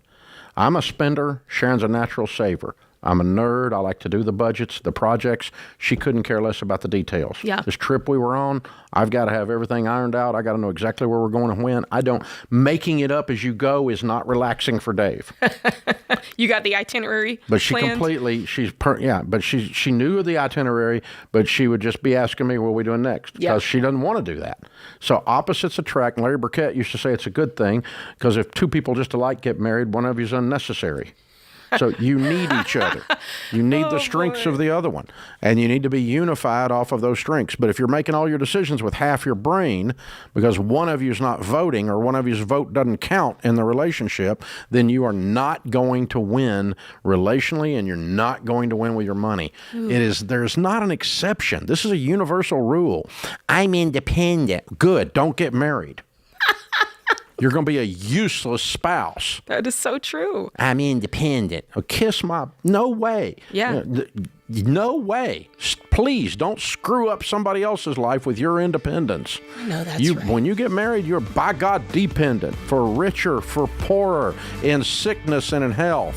Choose wisely. Who's making the chicken soup when you got the flu, Miss Independent, Mr. Independent? Your butt be up in the bed looking for some food.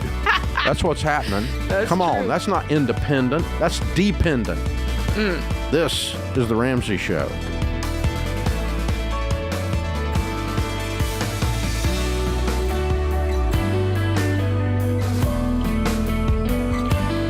Dave here. You can find all of our shows with the Ramsey Network app on your smartphone. It's the only place to listen to the entire back catalog of episodes. Download the Ramsey Network app in your favorite app store today.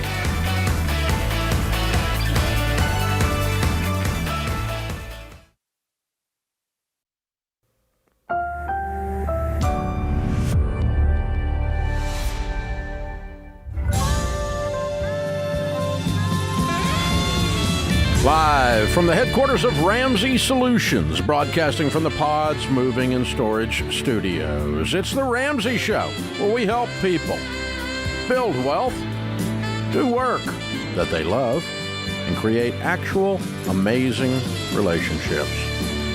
Jade Washaw, Ramsey Personality, is my co-host today. Open phones at 888-825-5225. Gabriel is with us in Fort Wayne, Indiana. Hi, Gabriel. How are you? Doing well. How about yourself? Better than I deserve. How can we help? So glad to speak with both of you today, Dave and Jade. I'm going to dive right in. My fiance and I are getting married in October. Yay! And we're both, thank you, and we're both entering the senior years of our debt-free degrees. But between scholarship refunds and our part-time jobs, we don't make much. How can we best be financially prepared for all the changes that are coming with marriage, welcoming children, graduation, moving home, all of those things? Well, what are you going to be making when you do get your degrees and get into your career field? What are you expecting? I'm studying supply chain, so I'm expecting north of 55 a year. Okay. And then my fiance is studying athletic training, so we're not sure, but probably around 40. Now, when do you graduate? In May of 24. Okay, so your first several months of marriage, you're not going to have much of an income. Correct. Where are you planning on living? in a house that we're renting near her school. Okay. So we already know what that budget is, and it's affordable. Correct. Okay. Yep. All right. Are you guys earning anything now? Yeah, a little bit. You said you had some part-time stuff going, right? That's right. Yep, I'm a forklift driver for about 20 hours a week or so. Cool. So what are you bringing in? Between scholarships and the forklift driving, it comes out to about $45,000 a year after taxes. Okay. What about your fiance? Right around $5,000 a year. Not much. So you guys are just going to scrape through till May and get your big jobs in a year from now. Yeah. And so, or almost a year from now. So, and you have no debt at all, right? No debt. Excellent job. I had done. a car loan, and we sold that, got rid of it. So. Good. Good for you. Well done. Okay. And so you said your question was get married, set up life, have kids, all that kind of stuff, right? So a lot of this stuff is going to happen after May, right? Not the marriage, but a bunch of the other things. That's kind of what we're talking about is how do we with the potential to have children after we're married, we'd like to be able to be excited whenever that moment comes. Whether that would involve having both May. big boy and big girl jobs. What's that? That's not going to happen you're not going to be excited on the income you have now, right? Right. Okay, so you'll be excited after May. So, that's what I'm saying. So you get married in October, you live like a couple of college students as roommates, except you're married roommates, until May, and then we start all the other life planning stuff after May when the incomes come. Is that fair? I think so, yes. Yeah, I think anything else would scare the crap out of me, right? And, oh, by the way, you should be making closer to 100, not 55 in supply chain. Really? Okay. Yeah, coming out of the gate making like 80 minimum, yeah. I'm here for that, absolutely. That would make it a lot easier to be excited, right? Yeah, about a lot of stuff. But yeah, so so what I would do is what you're asking is kind of how to set up. So I would set up the household and the budget like a couple of college students living on, day old bread and last week's mayonnaise, right, and that kind of stuff until you get to May, because that's what you've been doing. That's how you made it this far, right? Right. Yeah, you don't need to change that plan until your income changes. You're living in the house that you're going to be. Who's living in the house that you're going to be renting? Because somebody's already living there, right? Right. So I'm living in it currently, okay. And then she's being a summer RA. The good news is when we are married, we'll both be living there. Yeah. The good news is you've already been living there on the income you have. You've already been holding up your lifestyle. She's going to come into that. She has no debt, right? Correct. Okay, so, and she's bringing, $5,000, whatever, to the table. So it sounds like like Dave said, you've got enough to just keep camping the way you have been. Then, A1 after you graduate is getting, the jobs that you say that you're going to get. And then after that, do you guys have any money saved? Not yet. Not much. It'll be around $10,000 after the wedding's all said and done. Okay. For. Good. That's more than I thought you would have. Yeah. Okay. That's good. Yeah, I think you're doing great. Yeah, me too. Yeah, just get, but just don't line up something to do until the money's there to do it. So I would move out of that in May after you get your good jobs and rent something else a little nicer. And now let's set up house. Let's get some dishes, all that kind of stuff from May forward for 1 year. During that 1 year, I'd save like crazy to start talking about buying a house and have a down payment plus an emergency fund and debt-free, learning to live together, learning to live on a budget. But wait a year after marriage to buy a house because it takes a little while to know which house to buy. Mm-hmm. You got to get to know each other, and it's different being married than it is not being married. And so that's going to change the decision-making process in the house you buy. The joke we always use is it takes a year of marriage to know how close to your mother-in-law to buy, right? but what it amounts to is you need to get to know each other. And it's okay to go a little bit slow on the home purchase thing, but the rest of it, if you're going to move up in car or whatever, pay cash for it. And every time you spend a dime on something more than your emergency fund after May, you're going to be spending some of your down payment money. So you're going to delay the purchase on the home. But that's okay. If it takes you a little while, it's okay. You're just getting out of college. You got time. You got all kinds of time. And you guys are going to be doing really well. You're going to be making north of $100,000 between the two of you. And, this time next year, 1 year from today, life's going to look really different. in a lot of good ways, a lot of fun ways. And so congratulations. Very wise in how you've approached this. They've done a lot of things right. That's very good. You need to go through Financial Peace University as our guest. We're going to give that to you as an engagement present. And you guys can go through and start talking about a lot of these things now. We'll teach you everything about that. You should have been taught about money before we let you out in the world. And we'll show you exactly how to do that. I'm going to pay for it. It'll be our gift to you. So thanks. Thanks again for joining us, and congratulations. Hang on. Austin will pick up and get you signed up for Financial Peace University. That's good. Man, don't you wish everybody? I wish I had started with that. I know. The fact that he's calling and wanting to be ahead, and I'm like, you're already ahead. The fact that you don't have student loans and debt, you're already so far ahead. Yeah, good things for them. The up and up. Yep. Wow, very cool stuff. Hey, thanks for joining us, America. You got questions about your life and your money? That's what we're here for. Open phones at 888-825-5225. This is The Ramsey Show.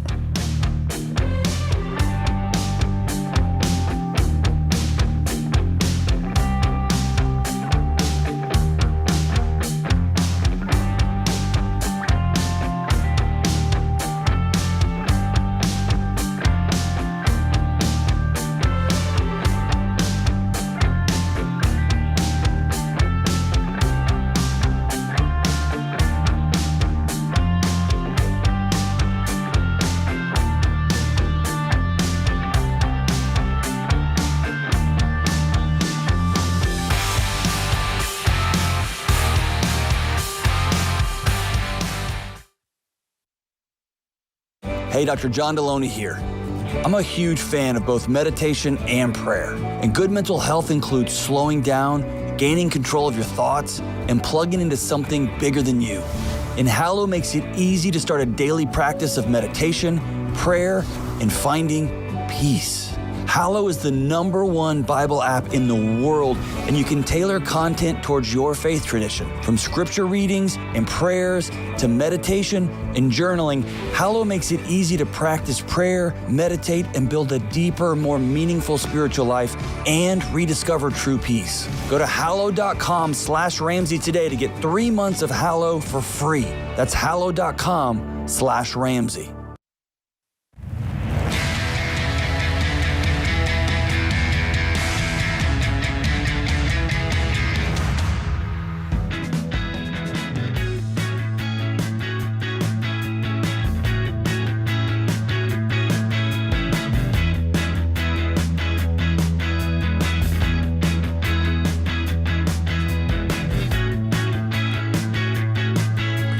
Jade Warshaw, Ramsey Personality, is my co-host today. Open phones at 888-825-5225. Well, Jade, if you go on vacation for 3 weeks, stuff happens while you're gone.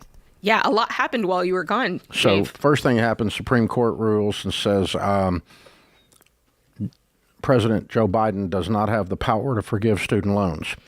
That's right. Second thing that happens is Joe Biden came out with an announcement that they were forgiving a bunch of student loans, which was actually a complete falsehood because the student loan process already involved forgiveness for people that did the PLC, public service process, and it was 10 years, and now it's going to be 25 years. And you just went on a rant last week about that, which has now got over 300,000 views that rant. Yeah. And so it's not the same forgiveness, guys. It's not student loan forgiveness at all. No, it was. By the way, of the people that signed up for that when it was a 10-year program that are now coming up on 10 years, almost no one has gotten, less than 5% of the people have actually gotten the forgiveness. So one more time, the government lied to you, whether they're Republicans or whether they're Democrats, it doesn't matter. You can tell they're lying about the student loan issue if their mouth is moving. That's right. And then this comes out today, and this one is not as maddening from the Daily Wire as it is sad. Well, this is sad because this is about you, the people. A third of student loan debt holders spent the extra money that they thought would be wiped clean. So we know, I'll just read this. The poll by Intelligent.com surveyed 977 people who would have qualified for at least $10,000 of relief under Biden's plan. Now, we know that was struck down, but, we've all talked about this. So many people thought, I'm going to get this forgiveness, Dave. Or people whose loans were paid off. They got that refund back of $10,000, and they thought. And they didn't. They didn't get it. They spent the money. And now Dave. they're in debt again. They're in debt again. They were out of debt, and this put them back in debt. That's right. And this came through, and I thought, this is it, because a while back I was on here ranting, saying you guys were spending this money on hamburgers, and it looks like I'm a little bit right. It says, of those, 1 in 3 people said they spent the extra money because they were assuming forgiveness, and many of them spent the money on things like vacations, retail items, alcohol, drugs, and gambling.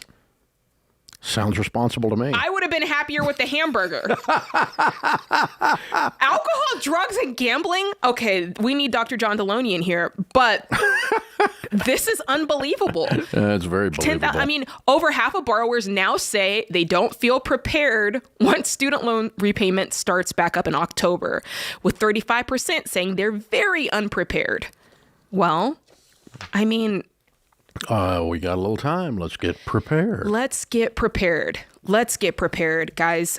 Apparently, gambling, drugs, alcohol, retail, and vacations are not getting prepared. No, who knew? That's Who knew? getting you unprepared. Who knew? Who knew that was not going to cause wealth building? Yeah, you're going to have to cut back on the alcohol budget and the gambling budget and the Lululemon budget and the sandals vacation all-inclusive budget. The Supreme Court decision is a cold shower for those who had their hopes pinned on a $10,000 relief. James Allen, who founded personal finance website Bullpen, said, it's like waiting for a tax refund only to find out the IRS made a mistake. Is it? Is it, though? No, it's not. Because you never should have been waiting on it. We told you not to wait on it. We told you. We told you to use the time and get the stupid. But we're here now. We're here now. So now you can get prepared since you feel unprepared. Mm-hmm. And the way you get prepared is you start living on less than you make, mm-hmm. and you quit waiting on anyone with a zip code anywhere near Washington, D.C. to fix your life. That's right. And on even a more practical tip, you guys really need to don't bury your head in the sand on this. You need to go online, look at your service provider, because the fact is, Dave, a lot of the servicers that were servicing the loans pre-COVID mm-hmm. are no longer, they've been sold off to mm-hmm. somebody else. So if you've been getting those emails and you've been ignoring those, now's the time to stop ignoring the emails and really get organized. Find out where your loan is or your loans are. Find out what the full balance is. Find out, do not bury your head in the sand. Find out what the payment's going to be. All right. You need to know this information. And then you need to start looking at, Dave, this is the drum I want to beat. Do not, I repeat, do not, because some of you that were in income-driven repayment plans prior to, mm-hmm. they're just automatically enrolling you in yet another income-driven repayment plan. Right. And you can go on there yourself and estimate your income and say, this is what I make. This is what I want my payment to be. If you get in an income repayment plan, you're going to be in debt the rest of your life. The rest of your life. Yeah. And that's mathematically, that's the case. It's not a philosophical statement. It's not a political statement. That's right. It's just a math thing. What you guys heard us rant about last week about Biden forgiveness, that was people, guys, that were in those income-driven repayment plans. They had been paying 25 and 30 years. Yeah. Is that what you really... No. Is that worth it to wait around that long? Listen, this is taking the student loan business and applying the rules of the DMV to it. That's right. This is stupid government socialist behavior. Yeah, that's who's working there. And it's ridiculous. And it's a disaster if you lean on this for your future. So your future, you want to get your student loans, get rid of your student loans? Here's how you do it. What we call big math. Big math works somewhere around the 4th grade. So you owe $10,000, okay? That's $833 a month. Or if you want to do it in 1 year, okay? Or it's $1,666 a month if you want to do it in 6 months, okay? It's $1,000 a month if you want to do it in 10 months. It's $5,000 a month if you want to do it in 2 months. So take your student loan and divide it by how long you want to be a slave, how many months, and that tells you what you've got to go make mm-hmm. and get up off your freaking couch, go leave the cave, kill something and drag it home and get this dadgum thing out of your life. This crap owns your life, and they're sitting up there in Washington playing tiddlywinks with your dadgum life. Yeah. And you gave them permission. Yeah. Because you leaned on something that didn't need to be leaned on, that wasn't worthy of being leaned on, called politics. Mm-hmm. And you're kidding yourself if you You're think that get they're for hammered, you. and you're going to look up 10 years from now. And let me tell you, any financial situation that you have ignored has a high rate of resurrection, as my friend Les Parrott says. That's right. Okay? You try to bury this stuff, it comes back with a zombie vengeance. Mm-hmm. Like 6 more zombies than you had when you buried the first one. Yeah. It's going to come back, and it comes back with a vengeance. So it comes back with extra fees, extra gotchas, lawyer fees, and all of a sudden they show up at your work and garnish you your dadgum wages. So, and they have unlimited power to do this stuff. That's right. That's so right. You do not want to screw around with this. Take the dollars that you owe today and divide it by the number of months you want to be in pain, and then go get your pain over with. That's right. Get it done. Get it behind you. Rip the Band-Aid off. Sell so much stuff the kids think they're next. Yeah. Hello. I mean, in this world, you can make some money right now. There's a lot of people paying a lot of money for people to do no brain work. Look, Dave, with the internet the way that it is, you can do so much. There's so many ways to make money. Please do not let these companies, the government, fool you into thinking a lower payment is better. Half of those in the old westerns, the Indians were attacking the pioneers. The pioneers are circling the wagons, and then you'd hear this bugle sound, and here comes the cavalry, to save them, right? So what Jade and I are trying to tell you is the cavalry ain't coming. You're it. You're it. Look in the mirror. You are your financial salvation. You and God, get a hold of his hands, jump up, get your butt in gear, and get to work and clean this up. Take the amount of student loan debt that you have, the dollar amount, and divide it by the number of months you want to be in pain, and then go find that much money in your budget or with extra income and get it out of your life. You don't have to do the interest rate division. You don't have to do, I want to be in debt the rest of my dadgum life. I'm going to be on income repayment. That's dumber than a rock. That tells me I don't know how you got out of the 6th grade running that kind of math. That's dumb. It's just dumb. Don't be dumb. Dumb will make you broke. This is The Ramsey Show.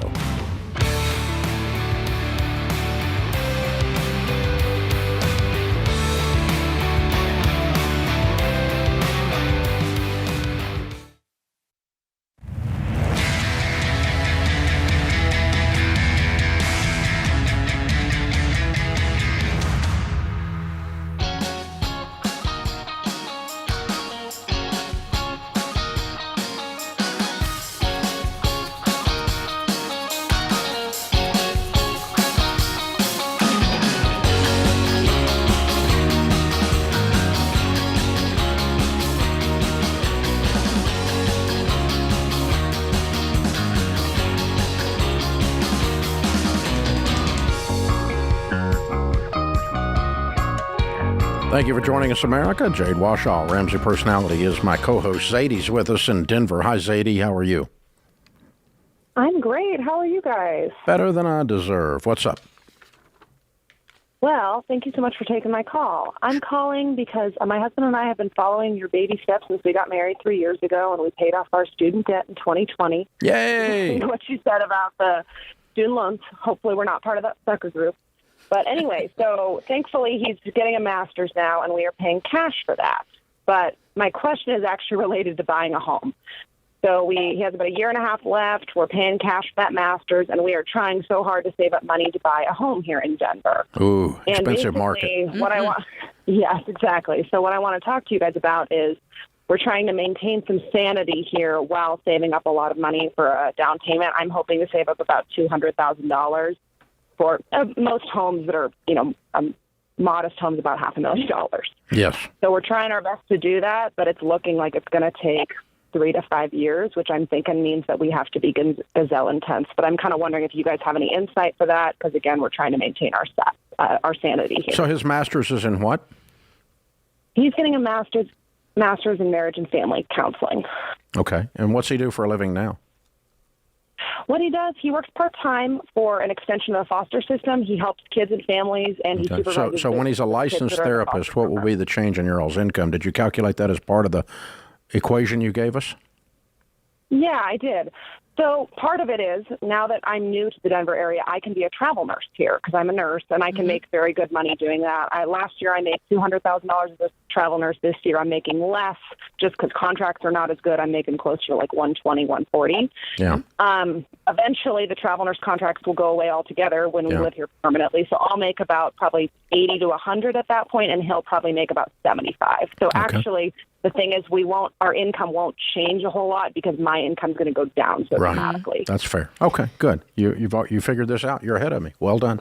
All right. So what you're saying is you might not put down as big a down payment on this first house, but you're still going to be making 175, and you're still going to go in and knock it out as fast as you can. And so if you don't put down 200, you put down 100. That's not the end of the world, right? Yeah, and I have $100,000 saved. Oh, but that's great. the issue we're seeing is with the way our budget is and how much his master's degree is costing, we're struggling to save, $2,000 to $5,000. Yeah, but that's not a permanent situation. That's just until he completes the master's. I see. So you guys, I probably just need to be more patient. Then maybe you guys can tell that I'm the. When's he finished? You're wanting to buy now while he's in the master's program? No, I'd like to buy in maybe 12 months to 24 months. And will he be out by then? He will, barely. Okay. Is he going to go into private practice, or is he going to join a practice, or what's his plan? Yeah, that's a good question. So he'll have to be an apprentice, and the great news is he has a great kind of clinical site set up as a student, and hopefully they'll hire him on once he has his degree. And he has to charge less because he needs supervised hours for the first 2 years he has his license. Oh, so it's not going to kick in immediately. Okay. Yeah, I would not. Yeah.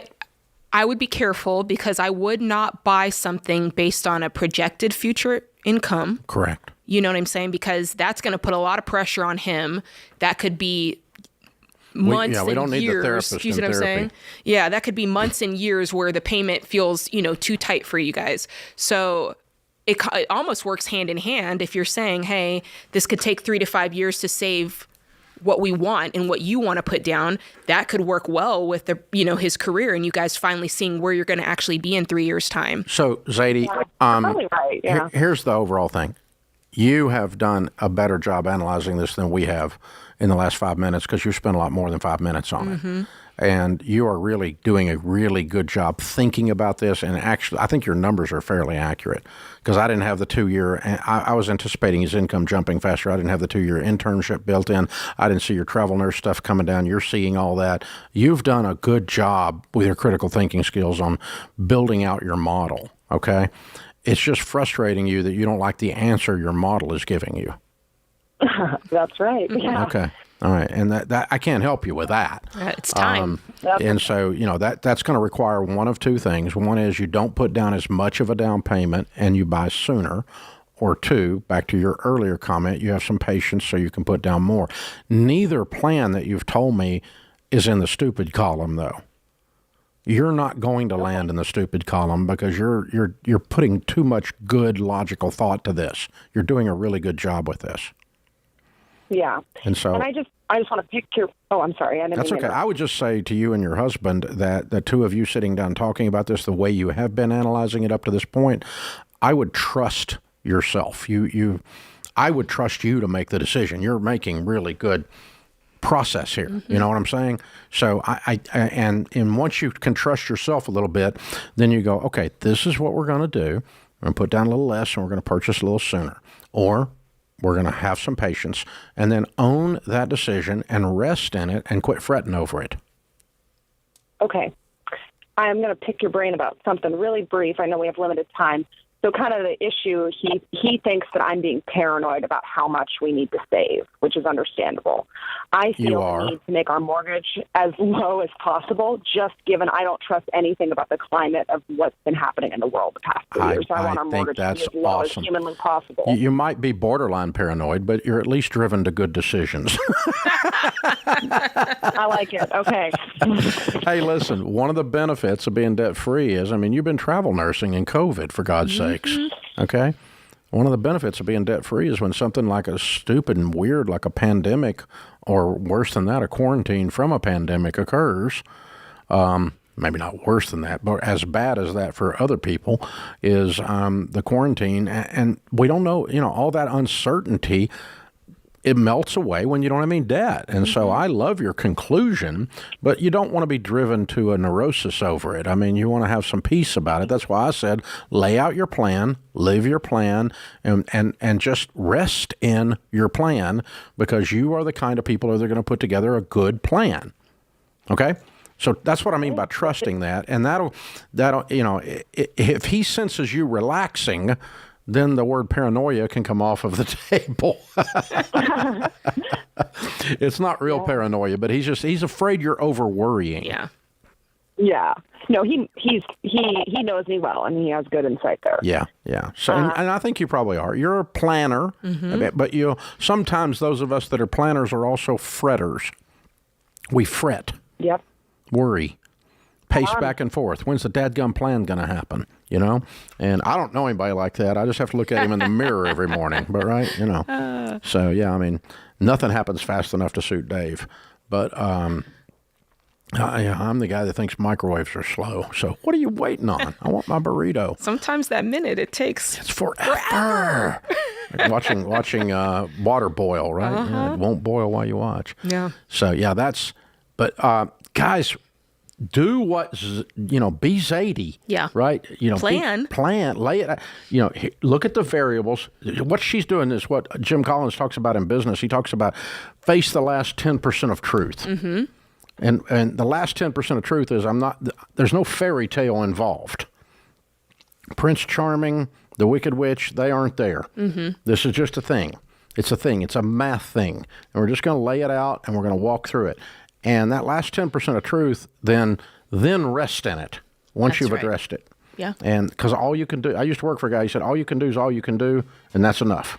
That's right. Well, it's true. It's all you can do. So it might as well be enough. That's where it ends. Good job, Sadie. Good job. We're honored to have you in our listening audience. Thank you. This is The Ramsey Show.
Our scripture of the day, 1 Corinthians 15:57. But thanks be to God, He gives us the victory through our Lord Jesus Christ. Winston Churchill said, difficulties mastered are opportunities won. Yeah, that's how you build a callus. That's right. John's with us. John is in Raleigh, North Carolina. Hey, John, welcome to the Ramsey Show. Yes, sir, Mr. Ramsey. It's a pleasure to speak with you. You too, sir. How can we help? So, Mr. Ramsey, I bought a home about 3 months ago, and I bought it about $50,000 less than it's worth. But I bought it at auction, and it was my first home that I've ever purchased. And I've come to realize why it sold so cheap was that it has major septic issues. And so I've had some professionals over the last month come out and give me some quotes on what it would cost to get the work done, and it's looking around the $25,000 range. I've got about $10,000 in the bank, and I'm kind of pulling my hair out as to what to do. So it's not functioning at all? No, sir. So you can't live in the house? You can't live in the house? I have maybe another month I can live in the house, and then it's going to be over with. Shoot. Okay. How many different people in that world have you had to look at this? It's been 3 so far, and on the cheap side, it's been around the $25,000 mark. Okay.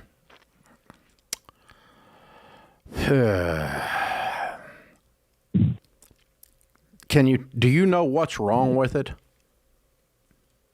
Yes, we know exactly what's wrong with it. What's wrong with it? The entire field needs to be replaced. It's an older house, about 60 years old, and it has all original pipes and everything. It's all cast iron, and they've basically all collapsed. Yeah. Okay. Yeah. Okay. Well, I've done real estate rehabs for just about my whole adult life. That's why I was asking, because I've made these similar mistakes. So I'm sorry. I'm afraid you've gotten an accurate bid. What do you make for a living? How much money do you make? I make about $50,000 a year. Good Lord. Yikes. And I'm a huge fan of yours. I have no debt. I've been a follower for years. I just all right. Start talking to the $25,000 guy and ask him how functional we can get this for the first 10, because you don't have 25. See if you can get it functional. Get one field line operating, and at least, because you don't have the health department shutting you down, you just got practicality shutting you down because your backyard's getting ready to be stinking. Yes, sir. Yeah, within about a month, no water will be able to leave the house. Yeah, so you got to get at least one fill line open, and you can probably do that for $10,000. There's usually 3 or 4 fill lines. I don't know how big this property is, but I'm guessing there is. And then they generally head towards a tank. You pump the tank, I assume, right? Yes, sir. Okay, and so that's not helping at all because the water's not getting there because of the collapsed lines, right? Right. Well, the tank's filling back up. Wait a minute, the tank's filling back up because the lines leaving the tank are what's not working, right? Yes, sir. I can get it pumped, which costs about $600, and after it's pumped, I have about 3 weeks or 2 weeks before it's filled back up. Yeah. Yeah. So I'm gonna keep pumping it until I can get enough fill lines in that I don't have to pump it anymore. And you may have to do one fill line at a time. You got $10,000 worth. See if you can't get 2 in. See if tell the guy what you're up against. Say, I don't have any money and I can't borrow money, and I don't make $500,000, and so help me, man, and see help me figure out how we can do this in phases rather than, and at least get it semi-operational. That's what I would do if I woke up in your shoes. I've done stuff like that. I mean, we had a roof leaking when Sharon and I went broke and went into bankruptcy, and I wasn't borrowing money anymore, and I would have had to borrow $6,000 to put a roof on, and I went and got some of that tar stuff and spread it on the roof. It looked awful, but it quit leaking. Yeah. Until I could save up to $6,000. Now you might be a redneck right, John? But you might be a redneck if you're pumping your septic tank every 3 weeks. But hey, we're saving up our money, and then if I'm you, I'm picking up extra jobs and working like crazy because I got to buy some fill lines. Mm-hmm. Yes, sir. Because you can't sell the house. Yeah, you can't sell it. Right, and that's been my problem. I would love to just sell it and get out from under it, but now I would get way less than I paid for it. That's right. Yeah, you'll get less than you paid for it. You thought you got it at a deal because you can't get a health letter, and nobody can get a mortgage without a health letter.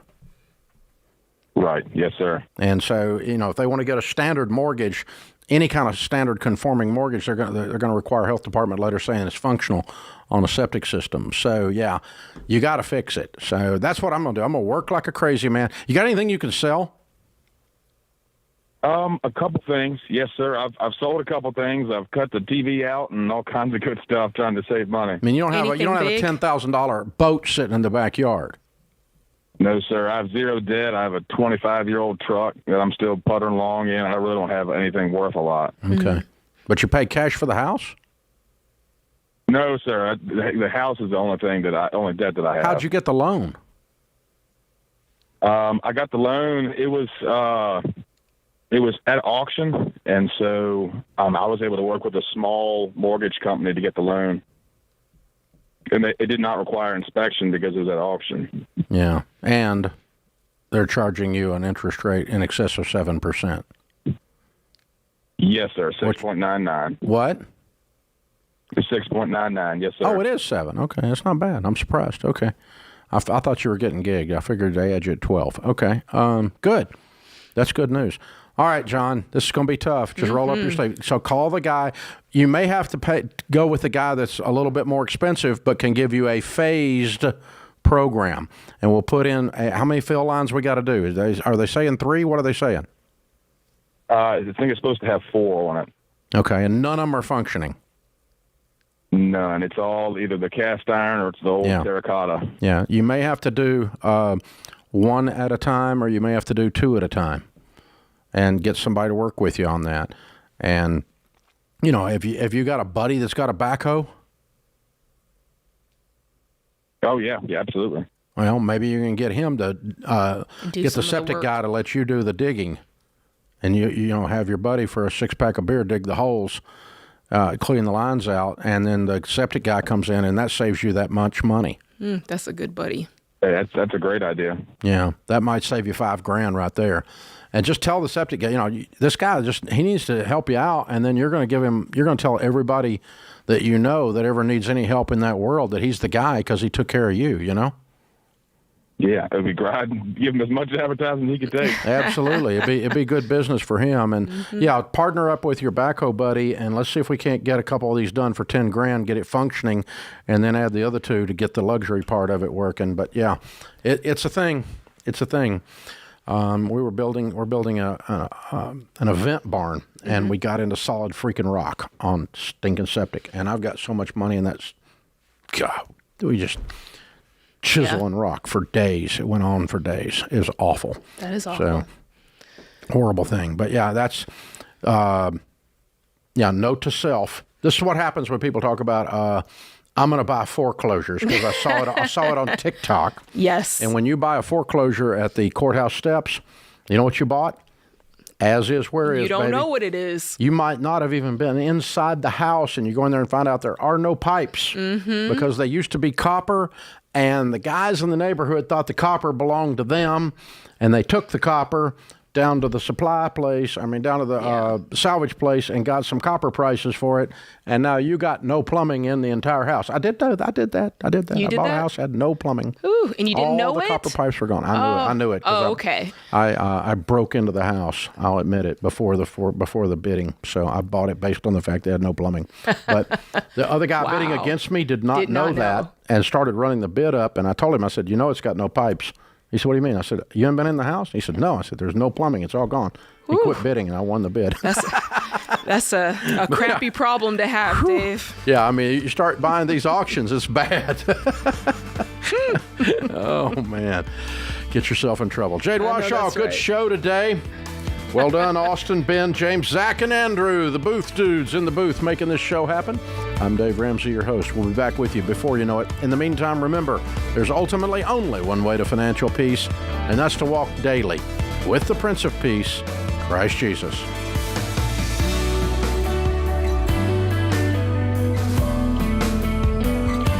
Hey, what's up, guys? It's Jade. Look, if you like what you heard in this episode and want to know more about getting started on the Ramsey baby steps, go to RamseySolutions.com and click the Get Started button. We'll help you figure out the best next step for you based on your specific situation. That's RamseySolutions.com and click Get Started.